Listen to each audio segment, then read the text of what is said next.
மன்னவா ஒரு கோயில் இந்த மாளிகை எதற்காக?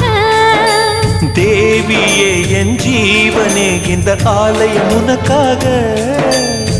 வானில் ஒரு புயல் மழை வந்தால் அழகே என்னை எங்கனம் காப்பாய். கண்ணே உன்னை என் கண்ணில் வைத்து இமைகள் எனும் கதவுகள் அடைப்பேன். நான் சத்தியம் செய்யவா? தொடு தொடுவெனவே வானவில் என்னை தூரத்தில் அழைக்கின்ற நேரம். Uva,